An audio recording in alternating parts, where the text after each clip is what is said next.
you get it? Is it on? Welcome back to an episode Boom. of Taking Over the World with Ed and Aaron. What's up, buddy? It's been like forever. Well, yeah, that's because we've just uncovered that there's been some fake news going around. There was. We couldn't do this because we just found out Seattle is the new Canada. Apparently. Our producer and we're unraveling this. Was in Canada supposedly, and I'm her dad, so I feel like really duped in this. We got questions, and now all of a sudden she went to Canada which is Seattle. Apparently Seattle, because they don't say at the end of the conversation, and there's no stamp on her passport. Listen, fake news, which is fine. Seattle's cool. I can be down with the homies. You got the big dumper out there now. You got Cal Raleigh. How about one of the greatest nicknames of all time for any sports? Cal Raleigh, the catcher for. Are you familiar with this guy? No. Okay, I know you've just been so busy lately. I'm not as busy as you. I try to still stay. Sam Darnold's in Seattle now. Sam Darnold? Who's Sam Darnold? Darnold. Is he in Seattle? The quarterback that wasn't. I didn't really. He was at Minnesota, right? Wasn't he got traded. So he was a free agent, and he decided to sign with them. That's why we have Geno Smith here in Las Vegas with the Raiders. I'm just hoping Tom Brady just comes out of retirement. I think we'll be fine. But hey, listen, Cal Raleigh, 70-year-old quarterback Tom Brady is not going to be. Listen, what our alternatives are? Geno Smith and what's the guy from Super Troopers? What's the guy from Super Troopers? Gardner Minshew. Aiden O'Connell. Who does Aiden O'Connell? He looks like the guy from Super Troopers, right? Can I get a liter of cola? What's his name? I don't know. Come on. Bottom line. Okay. Cal Raleigh, switch hitting catcher, the most home runs in a season by a switch hitting catcher. What number does he wear? Nickname, I don't know. Don't really care. His nickname is the Big Dumper. The Big Dumper. The Big Dumper.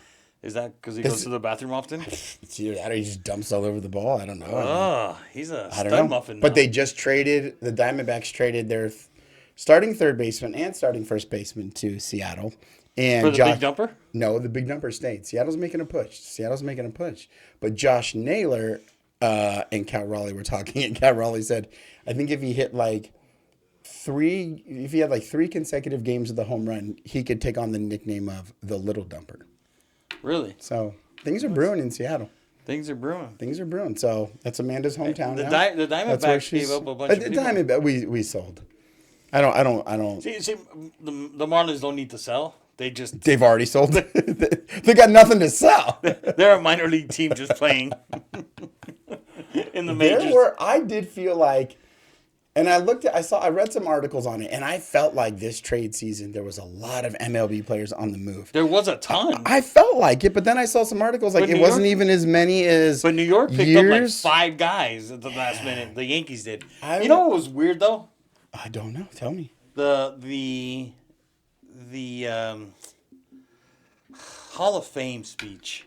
The football Hall of Fame? The Canton ones? No, the baseball one. Okay. The Mariners star, what's his name? They just got in. I don't know who just got in. The Japanese guy. Ichiro. Mm-hmm. And Miami Marlins. Gangster, bro. And did you hear what he said to the Miami Marlins guys? No. What did he say? They were sitting in the crowd. The owner, I think it was the owner and the general manager, and he's like, and to so-and-so and so-and-so from the Miami Marlins, when you guys offered me $15 million to go to Miami, I didn't even know you guys had a team. Oh, yikes. It's a rough go, Ichiro. But did Ichiro win a World Series? I don't know. Great question. I don't think so. Not with Seattle, because Seattle hasn't won in a long time, right? Well, I don't know. He fiddled around. I think, he go to the Yankees at the end of his career? Yeah, but I don't So maybe he picked up one with the Yankees? I don't know. Our statistician? She should know. She's a Seattle. It's a hometown Seattle. Can you look up hello, statistician? What is it called? Statistician. Yeah. Statistician. Can you look up if Ichiro won a World Series? Okay, so because if he didn't win a World Series, how do you sit here and sell an organization that won 2? One against the Yankees and one against whatever the hell their name is now, the Guardians, and say you don't know them when they have a World Series and you don't? Well, Well, I mean, how many do the Yankees have? He did not win a World Series. So then, how are you going to have the nerve don't to come sit at here Ichiro. and say, don't come at Ichiro. Ichiro needs to chill out. He's lucky I wasn't there. Because if I was there, I'm like, how do you not know world champions? I guess you don't know that, what a world champion looks like since you're not one. No, Booyah, buddy. No. You can't come at Ichiro like that. Ichiro's gangster, bro. You know what? I don't know if I can hang out with you the rest of the day. Because why? Well, I'm going to be busy all day, so you're good. You might have Tomorrow's another day. What's like the Japanese Korean mob? Those the kamikazes or whatever. I don't know, man. You might have made a list today that I'm not sure you want to be on. You went after Ichiro, bro. He went after my Marlins. The samurais are coming out, bro. He went after my Marlins. Hey, you know that samurai sword you got in your room or wherever it is in the house? You better start practicing, bro, because them ninjas are about to come get you. You are on the. I want to know what the. We're gonna get the Scarfaces after him. Yeah, it's like like the Mexican cartel and all that. But the Scarfaces are going after him. I don't know, dude. Say hello to my little friend. So here's some interesting stuff. Me and you were on ESPN. Go ahead. We were. Have we been there since we haven't talked about? No, we haven't talked about anything. We were on ESPN. The girls made it. You were on ESPN. I was on ESPN. Yes. I wore my headband on TV to try to get the girls to lighten up a little bit. Yes. But it was fun. It was a super cool experience. A lot of hilarious stuff. Did you end up watching all the games? Yeah, I ended up watching, and then I watched Southern California. Did you see the spot where it said Aaron I kept watching. I didn't go back and watch those. I just watched like everything. I think it meant like going forward. No. But I do got to watch that and clip that because in the Northern California game, yes, they did mention the fact that it is a Las Vegas Realtor. Realtor. Speaking of that, just 1 second on this whole thing that the association's been going crazy with. Oh, okay. The new bylaws? Okay. Do tell. They tried to change all the bylaws and change everything, and they did a... Like in a midnight kind of setting, too. Like under the radar. Like while nobody's looking. Everything was shot down. I saw that. Yeah. So. And JC predicted that. predicted and that's what's cool about our brokerage. And we joked with an agent yesterday who was sending an offer on one of our listings. We're like, she's like, I'm having problems. Like, you made the comment like, oh, if she would have been here, I'd tell her I'd hook her up. That wouldn't be a problem. And I was like, and that's just how I think that speaks to how we operate is that we are very serious about how we handle our business, right? We're solution based. But we also have that fun, joking style and that relationship building style. So I fired off a message to that lady when you say like, I'm like, hey, if you were here, we can be able to handle that for you. And she responds with like, LOL, you're hilarious. That's so funny. And I was like, not kidding though. But and she seemed like a really good agent. We had good dialogue. And at the end of it last night, we had one property, right? And this goes back to all the people that say the market's down. You can't sell properties. You're going to expect them to be on the market longer. Buyers aren't coming out. Like we've seen the job report come out now. There's an indication that, with what we saw in the jobs report, mortgage rates could come down a little bit in the next, quarter or so. But, right. Not our world to operate in. I don't have the insight on there. But we sit down and we have our consultation. We provide the value to our clients. We go through our pricing strategy, our marketing strategy, and we prep this property right and we get it ready to go. And in 3 days, we had 14 showings, right? We ended up with 4 offers and we ended up bidding it up to where they wanted to be, And this lady, we go back and forth. And at the end of it, she understood that unfortunately, the clients went with a different offer. And I thought this was kind of cool. This morning when she reached out and we talked about her, she told me thank you. Of course. It's like most times if you're an agent and you're just a dick to other people and you have to have relationships with your clients. You have to have relationships with other agents. Now, I get it. We are competitors in some degree, but we're also teammates in some degree. We need each other to conduct business for the most part. Right. Right. And so I do always think that's cool and puts a good feeling in my stomach knowing that we treated people right because you don't know the next time we have a buyer and it's her listing. And if we would have treated her wrong or just been like, sorry, your offer stunk. See you later. It didn't, But, she could say no thanks to your buyers. And so there's a couple things to that. So Yes, we like to have a good time, but we're also professionals, right? 100%. So there's a gentleman that put in an offer on the property. On this one? On this one. Okay. That we didn't accept, right? Yeah. Oh, yeah. So I was given his name 3 months ago. Okay. Saying, oh, he's going to be joining my team when I get my license here, moved over to Keller Williams. I must have texted that guy 15 different times. Just, hey, so-and-so says you're going to be moving over. Want to schedule meetings so we can chat. He ghosted me for all of those conversations. Okay. It wasn't a conversation. It was a plea from my side because he didn't even respond. So it was just a question to him, and he just ignored me. He ghosted me. So when I see his text come across, say, hey, I'm interested in, we're just going to use 123 Main Street because that's the physical address for everything when we're talking about it in real estate. Right. That property has been sold so many times. Jesus. Turnover rate is high. That turnover rate's like 1 million. 1,000,000% turnover. So he says, hey, I'm interested. And I'm like, okay. He's like, you got any offers? I'm like, no. And I see the name on my phone because it's saved on my phone. And I'm like, should I just tell him I'm going to respond to you on your offer? Like I'm thinking internally, right? Should I just say, hey, you know what? I'm going to respond to your text going forward the way you responded to mine. With the same urgency and timetable? Yeah. And I was like, that's not how we operate. Well, but it was funny. I was like, maybe I should do that to this guy. So that's what's hilarious. So this has happened to me a handful of times. Is that I do not delete like any of my text messages, especially being in real estate. You never know when you need to go back and look at something just to verify something, or if somebody said something, you go back like, no, I told you, whatever the case may be. Same with emails, right? And it is funny, like when you get, even just conversations you've had with agents along the way or deals you've done with them, to see like when somebody does text you, then you see like a thread pop up and you're like, oh yeah, that's right, this is this person, and you're like, I do like them, or I don't like the way that they conduct business is not the way I like to. And it's funny because then I think you were walking by and I was talking to you because I sent that person an email asking about something about their offer, because at that point now we had like 2 other offers come in, and his response was very one-sided and very like short and kind of jerky. I don't know the tone I read it in.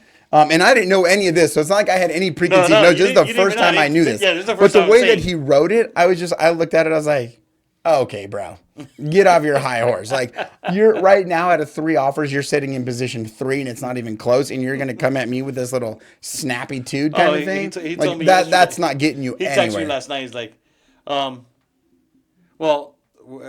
counter me. I'm like, no, we already countered an offer. We're taking one. The sellers decided on taking another offer because they're not going to go through all the contingencies as a cash offer. It's easier. Right. He's like, cash buyers are always flaky. Maybe. And I was going to get into it and be like, a lot of the people we deal with are cash buyers because we work with investors. So I wouldn't say they're flaky.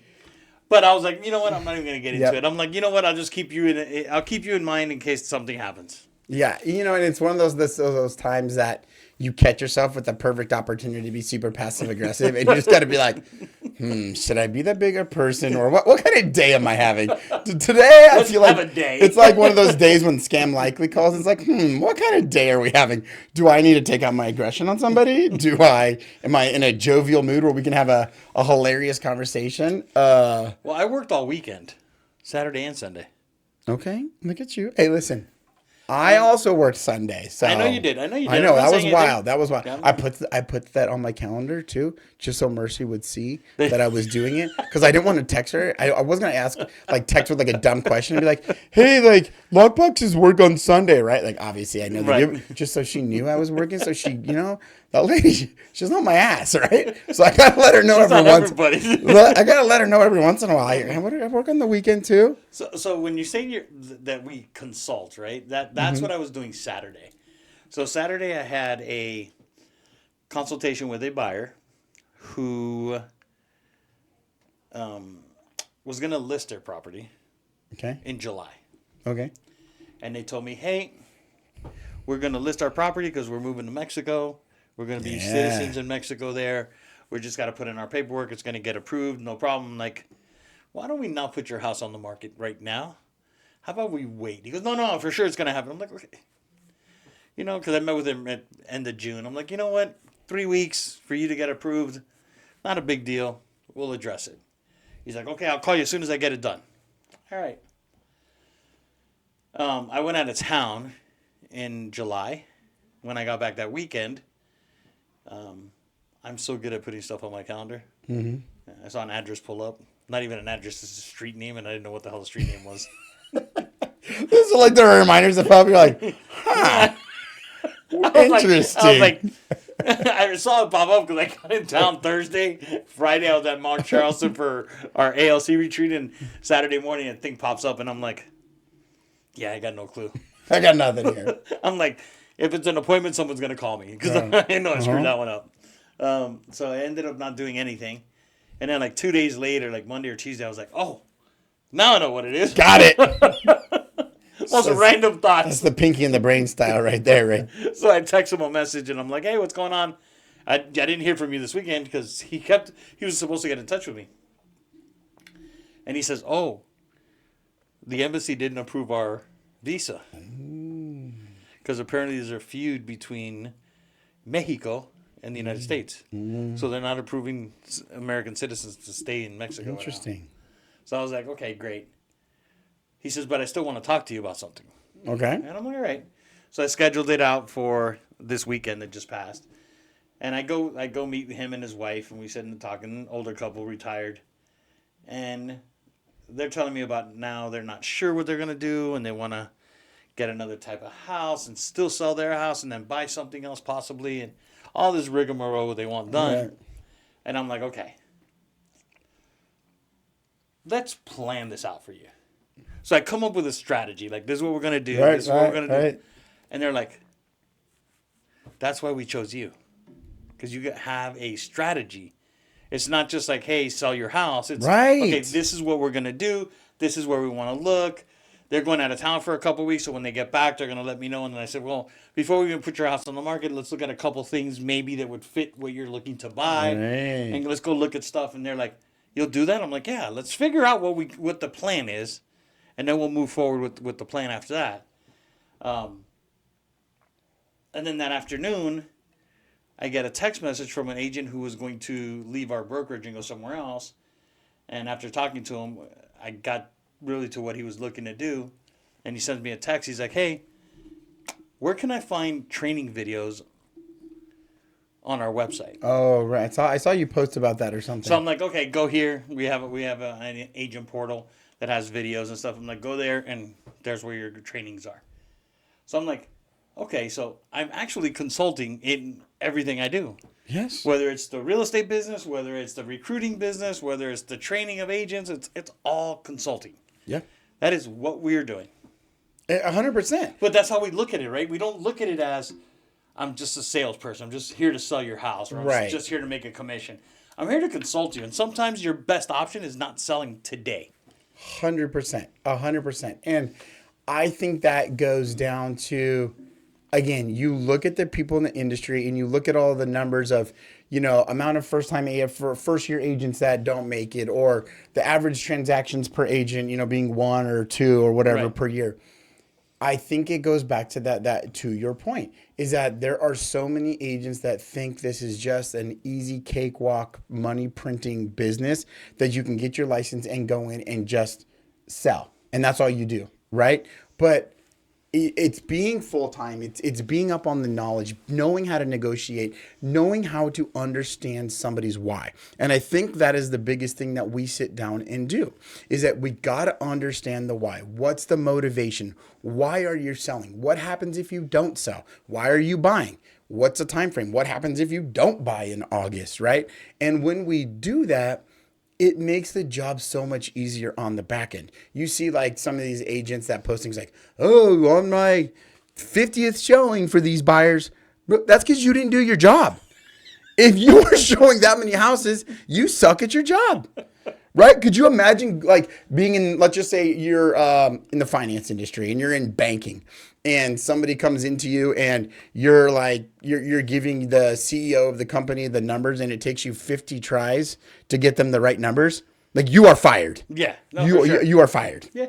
Right? Like, if you work at McDonald's and the same car comes through the drive-thru 50 times because you're not getting it right, like, nope, that's not what I wanted. Nope, that doesn't work. Yeah. Nope, you are fired. So it's like the same thing with these agents that show 50 houses. Your buyer should be firing you. Like, I'm not saying like all agents suck. Like, there are some good agents out there, no doubt. But there are some agents that treat it not like a job. They want to be weekend warriors and they want to do it on the side. And it was funny because I was sitting with one of my buddies that I coach softball with. He's an agent too, nice guy, and I can't really. He's an agent. He's an agent, yeah, and I don't know how active he is, so it's always kind of a weird little thing. I don't want to pry into his business, but he doesn't talk about it much. I don't think he does much. You're such the opposite of what I do. You'd be recruiting him into Dude, I would know his whole entire real estate career. Well, we'll pull numbers later. But where I was going with it, I was showing him this thing that a buddy sent me like this. I was like, oh, hey man, you'll get a kick out of this. It was a billboard that somebody put up like back in the Midwest. He's like, my team sold 250 homes last year. Your cousin sold one. Right? Because it's like, everybody's always like, well, my friend or my brother-in-law or my sister. But when the reality comes to it, it's like, it made me start thinking, okay, well, why would you hire a part-time real estate agent who doesn't know all the new stuff with the bylaws, who doesn't understand? I mean, sometimes you still got to explain like the NAR settlement and what a BBA is and why we have to use them, right? And, explaining to even our sellers, again, the buyer compensation that's on the RPA. So like, and so I started thinking about it, I was like, imagine if you were going in for major surgery. You got Dr. A and Dr. B, right? And Dr. A is like, hey, man, I'm good. I'm available this weekend. And you're like, cool, man, what's your experience? Part-time, mostly do it on the weekends, but I am free, like, if you want to go. Like, and that's like your brother-in-law, right? Or you got Dr. B who's like, hey, listen, I might be more expensive. It's going to be I want to have a consultation first, but I live and die this stuff. I do it 7 days a week, blah, blah, blah. It's like, who are you picking, right? It's like everything, right? So I see the when you start, right, you're trying to get it going. And I think surrounding yourself with the right people to help you through that is key. 100%. But you're right. Like, you have to at some point. It's like tattoo artists, right? Do you want the tattoo artist that's $200 an hour and this is all he does and he lives off of tattooing? Yes. Or do you want the guy that has a little studio in his basement and he's doing it at the picnic table at the park and the gun that he bought off of TikTok? I don't want that guy. And the analogies are endless. Like, if you're on trial, you want the cheap discount lawyer, or you want the guy that's making sure that like your butt ain't going to jail, right? Like there's things like, and when you are purchasing like arguably one of your biggest assets in your life, like, don't cut corners. Make sure you have interview multiple people. Make sure you have somebody that this is what they do and this is their job. If somebody is showing you 50 houses, you fire them. They have not done their job. I think we're going to have to maybe go to Seattle. Maybe move the studio around a little. Yeah, I got you. I heard you. Yeah, she's laughing. What are we doing? This studio? Maybe. Okay. Because you may need another room for one more person in here. Oh. Who are we bringing on? Well, listen, she's doing the commercial stuff now. Yeah. People kind of get to know her. Because now I'm doing the more recruiting and office stuff. You're doing mostly all the residential stuff. Mm-hmm. And she's doing all the commercial stuff. So I think people maybe... And she's drinking through a fire hose. She is. She's hilarious. and we talk a lot now. Like, she'll come back and forth to my office. And it's kind of like, it reminds me... a lot of our relationship in the past, right? Not that it's bad or anything, but it's just different now because you're so tied up there, and we used to be every day next to each other, and like that banter and that energy, right? You can feed off each other, and so that kind of went missing for a while, at least from my side, because you were up there and you were in this new thing, and I was kind of looking around like, where'd my buddy go? Like, I'm by myself. What's that song? I'm so lonely. Yes, that's what I should. I need to film The Office and do that. So now Melissa comes down and stuff. And so, yeah, she is hilarious. And we get good conversations. And I think we're starting to learn each other's personalities pretty well. And she's a character. She's amazing for the team. She's a great bot. She's going to do really good. She's hilarious. I think that's a great idea. I walked in yesterday to her office. And I'm like, yesterday, you got to be careful. She was grumpy. Oh, I walked in. She's like, I'm having a day. She was. She's like, I'm in here in the dark because I'm having a day.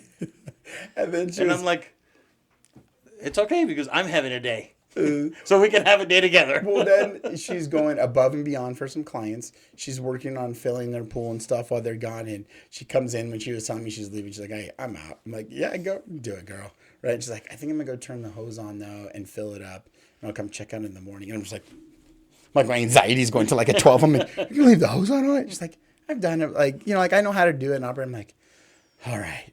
Yeah, man. You do you, girl. You know. Did you ask her this morning? She came in this morning. She goes, nah, I didn't do it. I was like, I figured I gave you enough anxiety today already. And then she's like, I was like, dude, my anxiety was like a 10. I wouldn't have been able to sleep, dude. I'd have drove over there easily at 2 o'clock in the morning being like, oh, the house is flooded. It went out of the pool. The baseboards are gone. The roof fell over now. Like, you know how my brain goes.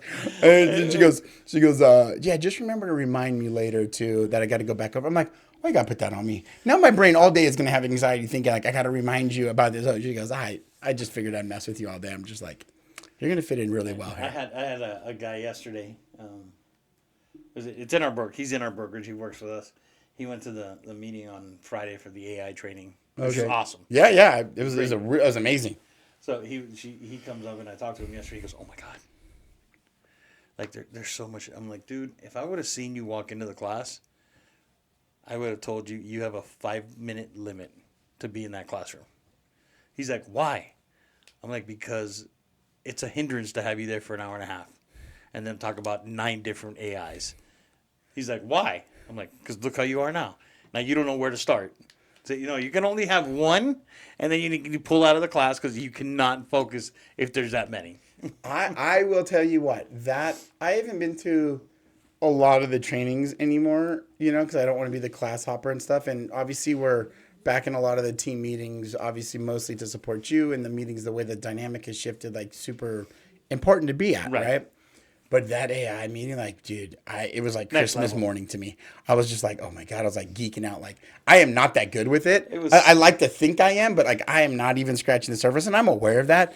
But the stuff, the way that they were moving and the way that everything can operate together, I was home. Like, I kept thinking about it. And I sent you, and I think I sent Melissa, because I used one of them. And I was like, we were just brainstorming about a property. And I'm like, okay, well, this new AI thing, you, buddy, who's going to tell me this, Mr. AI, this is how I should do it. I'm like, let's really see how good you are. And I'm like, ba-da, bang. And it was like, I was like, huh, ain't that some shit? It was like spot on. That was the second AI class that I went to by the same guy. So it was good. The earlier one was for more leadership type stuff. And then the second one was more agent driven. But the first one, it was hilarious because we're sitting going through that and they're going over like how to take multi-year trends, right? Because multi-year trends are just your numbers. Right. And how to upload them into ChatGPT and then convert them into graphs. Yeah. And there was like 3 agents who were like, can you do that for me, please? And I'm like, yeah, I'll do it for you. Okay, because I don't know how to read my multi-year trend, but I could read it like that. Yeah. I'm like, I got you. Well, I do think Mercy, she went through some ups and downs as well. Sitting next to me, we were definitely going up and down with our brains. But I think she's like, I use that program. I use that. And she's like, oh, but I didn't know it could do that. I'm definitely not doing that. Oh, I'm doing that though.